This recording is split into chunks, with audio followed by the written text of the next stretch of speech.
Boa noite a todos, a paz do Senhor. Eu quero começar este vídeo hoje mostrando a vocês um documento bancário. Este documento do Banco do Brasil no valor de R$ 178,97, tá certo? Tendo como beneficiário, olha, Tribunal de Justiça de Pernambuco. Aqui onde está meu dedo, Josué Augusto da Silva. Eu paguei este valor, está aqui o comprovante, no dia 28 de 11 de 2018, R$ 178,97. Irmão Josué, por que você pagou este valor ao Tribunal de Justiça de Pernambuco? Olha, irmãos, eu paguei porque todos sabem e tomaram conhecimento que no dia 24 de outubro de 2017 eu publiquei um vídeo e neste vídeo eu denunciei claramente, está lá postado no meu canal, é um vídeo longo, mas aconselho a vocês assisti-lo por parte. Então eu denunciei, tá certo, os desvios de conduta e finalidade da atual gestão, que inúmeras vezes mostrou-se arbitrária, tá certo? Ditatorial, não é? De maneira a ponto de desrespeitar e violar direitos individuais e coletivos dos membros, dos congregados, diáconos, presbíteros, principalmente dos obreiros da casa do Senhor Jesus. Está lá tudo denunciado. Hebreus capítulo 2, versículo 1. Está escrito: portanto, convém-nos atentar com mais diligência para as coisas que já temos ouvido, para que em tempo algum nos desviemos dela. Diligência, zelo, cuidado, preocupação com aquilo que está ao seu alcance fazer.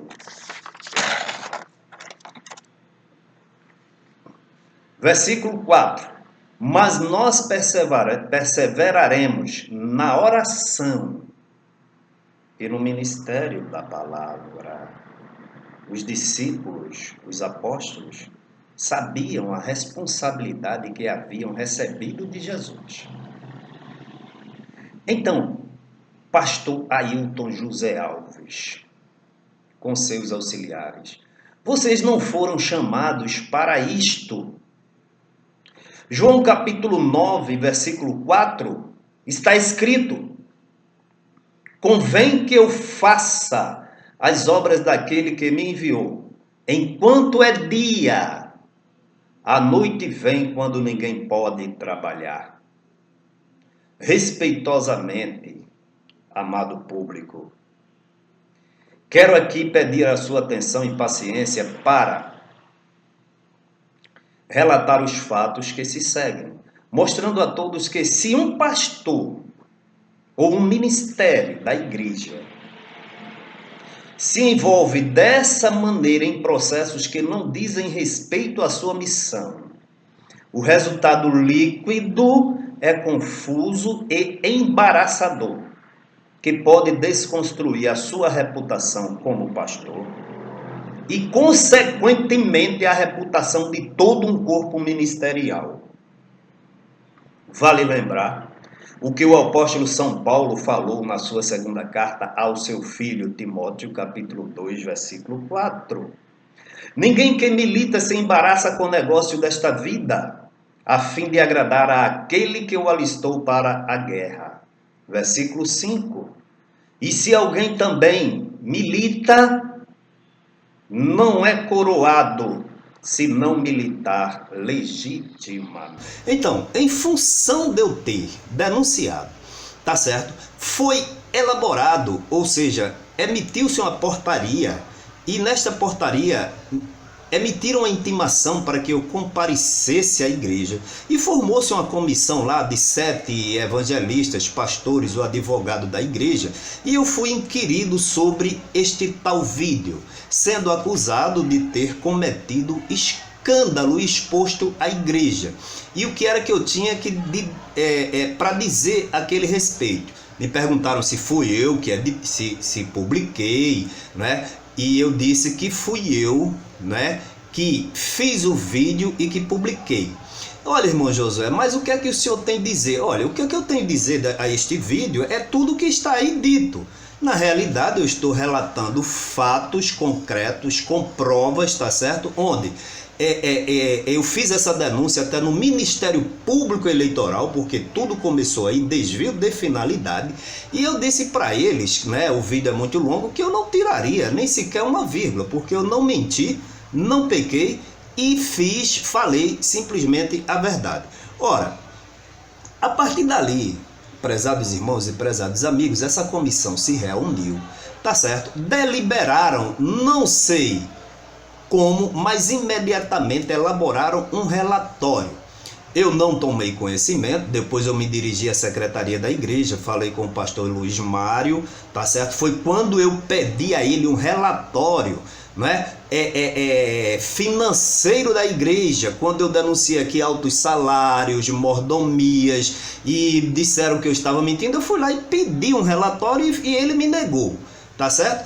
Então veja, depois de uma semana imediatamente, eu chego na minha casa e encontro uma correspondência. O cartório Mariane, aqui na cidade de Recife, tá certo? Dizendo: Josué Augusto da Silva, compareça ao cartório para tomar conhecimento de documentos de seu interesse. Quando eu cheguei lá no cartório, ela disse: olha, aqui tem um documento que a Assembleia de Deus, no estado de Pernambuco, cidade de Recife, consignou em cartório para lhe entregar. E quando eu peguei o documento, tá certo? Eu perguntei: mas se eu não assinar, porque eu não fui informado dessa decisão, não tomei conhecimento, apesar de ter participado de uma comissão lá, ela disse: não tem problema nenhum, se o senhor não quiser assinar, não tem problema, está consignado em cartório, a sua assinatura aqui é somente para dizer, constar que a gente lhe entregou. Eu assinei e peguei o documento. Eu não li o documento, dado eu sabia que era uma decisão arbitrária, ditatorial, unilateral, antidemocrática, viciada, compreendeu? Que na minha vida espiritual nada afetou. Mas depois eu lendo, eu vi que era uma recomendação da comissão, por unanimidade, recomendando a minha exclusão. Tudo bem. Continuei na igreja, participando, me ausentei apenas das santas ceias, mas eu sou mais crente do que nunca, porque eu sou crente em Cristo Jesus, tenho minha consciência limpa, tranquila, denunciei desvio de conduta e finalidade. Se eu tivesse pecado, se eu tivesse desonrado o nome de Jesus, eu era, pelo que eu conheço, pela minha formação cristã, tá certo? Eu não iria jamais me enganar a mim mesmo, mas eu não vou fazer isso simplesmente porque fui acusado unilateralmente de uma verdade que eu relatei. Então, o que é que acontece? No dia agora, 20 de novembro agora de 2018, quase um ano depois, eu liguei para o gestor Luiz Mário e disse: olha, por gentileza, que é o irmão Josué Augusto que está falando, eu quero uma cópia do meu processo disciplinar, onde vocês deliberaram e decidiram por unanimidade pela minha exclusão. E ele disse: olha, irmão Josué, não sei nem se chamou pelo meu nome, olha, irmão, você tomou o caminho que quis tomar, você fica para lá e a gente fica para cá, não é? Eu disse: pastor, o senhor deve saber que isto é um documento meu que me diz respeito, portanto eu devo ter acesso. Ele disse para mim: não, eu só lhe dou este documento através de um advogado. Foi quando eu falei para ele: olha, o senhor prefere me dar a informação, quem vai me dar o documento, ou quer que eu vá aí pessoalmente falar com o senhor? E ele, para meu espanto, disse: se o senhor vier aqui, não adianta que eu não vou lhe receber. Então, irmãos, veja, como o documento é meu, como eu tenho direito estatutariamente e segundo os direitos preconizados em leis civis, eu procurei, tendo a despesa, através do Dr. Miguel, foi quando, tá certo, para requerer um documento meu da igreja que me é devido. Veja o tratamento que eles dão. Vejam que essas denúncias nossas aqui são verdadeiras, são verídicas. Inúmeras pessoas, inúmeros cristãos têm passado por isso.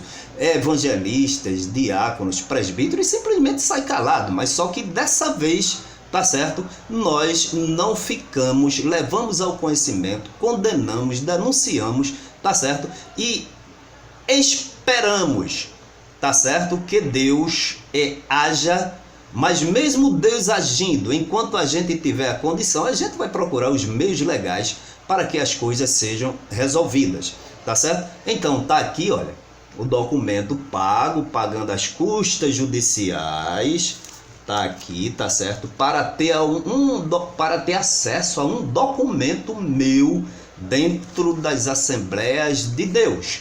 É assim que o gestor Luiz Mário me tratou, tá certo? Diga-se de passagem que todos veem, todos sabem também que houve um episódio agora com um presbítero lá da cidade de Floresta, aqui no estado de Pernambuco, chamado Nelson, tá certo? Onde eu não vou entrar aqui em detalhes, porque vou informar posteriormente, eu mesmo vou informar detalhadamente, mas já estão aí nas redes sociais. E o Dr. Miguel, advogado com seu escritório, que é membro da nossa igreja, ligou para a igreja, para um órgão chamado GERPEC, que é um órgão que cuida da pensão dos pastores jubilados e das viúvas, tá certo? Preocupado com a situação da viúva do gestor Nelson, que não recebia nem sequer um salário mínimo, porque era descontado mais da metade, e todos viram o sofrimento que o irmão passou, e nós tomamos conhecimento, o advogado preocupado, querendo fazer uma boa ação, querendo intermediar, querendo proteger a viúva, se dirigiu ao GERPEC, um pastor que estava lá, pedindo ou tomando informação a respeito de como estava sendo tratada, tá certo? A viúva, o caso da viúva. A informação que ele tem, vocês veem o relato aqui do próprio Dr. Miguel, tá certo? Ele falando. Irmãos, paz do Senhor, eu quero informar aqui os irmãos no grupo, e se possível, passem para o outro grupo maior. Liguei para a igreja de Floresta, falei com o responsável de lá, ele não se identificou, mas pela voz e pelo tom de voz, deveria ser ou pastor ou tesoureiro. Indaguei dele algumas coisas que só ele poderia me fornecer para evitar uma demanda jurídica contra a igreja. Ele simplesmente me ignorou, me tratou super mal e me deixou assim numa situação de procurar realmente a justiça. Como também liguei para o chefe, o pastor-chefe do GERPEC, e o pastor também, um pastor chamado Edson, que eu não o conheço, mas de igual modo também me tratou muito mal. Eu educadamente pedi alguma coisa, algum documento que a GERPEC tenha dado assistência ao presbítero Nelson, e ele simplesmente me ignorou, me tratou super mal, muito ignorante. Tá entendendo? Que eu não ligo para a igreja para criar problema, não. Eu estou pleiteando algo que é um direito de um pastor receber e ter seu dinheiro, a sua família também ser sustentada por esse órgão chamado GERPEC. Ele, inclusive, disse-me, esse pastor Edson, entre contra o pastor Ailton, que ele é quem tem todas essas informações. Entre com o processo contra ele, contra a direção. Foi essa a sinalização que esse pastor Edson me deu. Eu até agradeci, muito bem. Vai ser mais um processo que eu vou entrar. Não tenha dúvida disso. Já estou preparando aqui no computador. A irmã já está me passando procuração. E o pastor presidente, infelizmente, está cercado por pessoas que não sabem nem lidar com uma situação dessa. Está entendendo? Extremamente ignorante. Então ele vai ver agora o peso da minha caneta. A minha caneta é leve, mas tem um peso muito grande porque ela tem justiça em suas tintas, tá entendendo? Ela exala direito e exala justiça. É essa a resposta que eu queria que os irmãos colocassem no grupo maior, para que chegasse ao alcance de mais pessoas e também da direção da Assembleia de Deus. Eu pensava que pelo menos ele fosse tratar educadamente, mas me tratou mal e, ao invés de facilitar a situação, me dar as informações que eu estava precisando, se comportou como um arrogante e pediu para eu entrar contra a direção da igreja, que só a direção da igreja teria essa documentação. Eu sabendo que ele tem essa documentação. Então vocês percebem que neste relato, tá certo? Ele se dirigiu educadamente, apesar de não ter se identificado como advogado, mas a recomendação, segundo ele, indelicada, é que ele procurasse resolver judicialmente e processasse a igreja ou o gestor Ailton José Alves, que é quem tem a informação. Ou seja, em outras palavras, a igreja não tem nada a ver com isso, procure seus direitos. Uma pessoa que trabalhou 23 anos na igreja. Então vejam, meus irmãos, está aqui, tá certo? Este relato aconteceu comigo, custas judiciais pagas para que eu tenha acesso a um relatório, tá certo? Que me diz respeito e que foi consignado em cartório. O primeiro secretário da igreja me diz então que só me dá este documento, tá certo? Via judicial. Está aqui pago e vai haver, já foi feita uma petição através do Dr. Miguel, tá certo? E eles vão dar o documento porque eles precisam saber direitinho duas coisas. Eles precisam saber que não são donos da igreja, são servos de Jesus, como Paulo diz, né, que os homens nos considerem como despenseiros dos mistérios de Deus para a sua igreja. Paulo, escrevendo a Éfesos, eu já citei isso, diz: porque Deus mesmo deu à igreja, uns para pastores, outros para evangelistas, outros para doutores, querendo o benefício da igreja. Mas esta direção, unanimemente, a maioria, eu digo unanimemente não, mas a maioria, age como que fossem verdadeiros donos da igreja, desconhecendo preceitos, ordenanças e doutrinas bíblicas, ensinamentos bíblicos, condutas bíblicas, e também, tá certo, desconhecendo e violando direito. Aliás, eu não diria nem desconhecendo, que eu acho que conhece, mas eles tomam atitude, através dessas ações violam direitos e garantias individuais. Então, são atitudes, condutas como essas que nós temos combatido, denunciado insistentemente.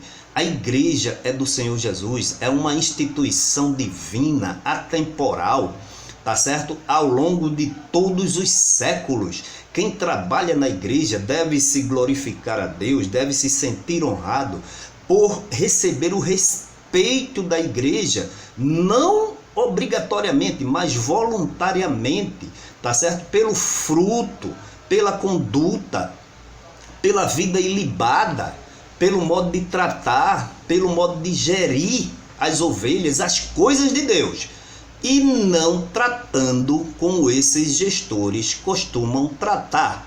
Só que inúmeras pessoas, todos sabem, que têm recebido essas, vamos dizer assim, patadas, saem caladas, muitas têm se desviado, muitas têm deixado o caminho do evangelho, outras têm, evangelistas, presbíteros, diáconos, auxiliares, têm saído para outros ministérios. Mas eu quero dizer o seguinte: eu nasci nas Assembleias de Deus, não é que eu defenda rótulo de igreja, porque a igreja de Deus é uma só, tá certo? Todas as igrejas têm problemas, mas eu jamais deixarei a igreja Assembleia de Deus, a não ser que seja uma decisão minha, um convencimento meu. Ninguém externamente quer me acusem de rebelião, quer me acusem de filho do cão e do diabo, como tem chamado, tá certo? Eu fui chamado e escolhido por Deus. O meu nome está escrito no livro da vida. Eu aceitei Jesus para morar no céu. A minha fé está posta no Senhor. Não é uma direção temporal, ínfima, num tempo, num lapso de tempo, né, passageiro, que vai definir a minha regra de fé, de conduta e a minha condição, o meu relacionamento com Deus. Oxalá que este nosso relato, estas nossas denúncias, estes nossos avisos, eles entendam que não somos nós, é Deus que está dando oportunidade a eles para que voltem, se arrependem, examinem as Sagradas Escrituras, tomem como regra a vida e o aconselhamento, a vida dos antigos profetas e a vida e o aconselhamento dos nossos apóstolos, que escreveu aos Coríntios, a carta aos Timóteos, a Pedro, principalmente tendo o maior cuidado como se portar, tá certo? Dentro da igreja de nosso Senhor e Salvador Jesus Cristo. Então está aí dado o recado. A finalidade precípua é reparar danos espirituais. Se esses homens que são pastores da igreja têm causado danos, é só você ver, espirituais. Eles dizem que essas nossas atitudes têm servido para afastar o povo de Deus, mas as atitudes que têm afastado muitos crentes fracos é a falta de vida no altar de muitos gestores dessa igreja, que agem com idolatria, tá certo? Que agem com tirania e absolutismo. Eles têm que ser, conforme o apóstolo Paulo recomenda, agir com moderação, com temperança, com humildade, com submissão. Jesus disse: considerai, né, cada um o outro superior a si, mas eles agem totalmente diferente. Então está aí dado o recado, tá certo? E eu espero que este fato aqui relatado sirva para que eles reflitam e mudem suas ações e atitudes dentro da casa de Deus, no meio da igreja. Que Deus em Cristo Jesus nos abençoe.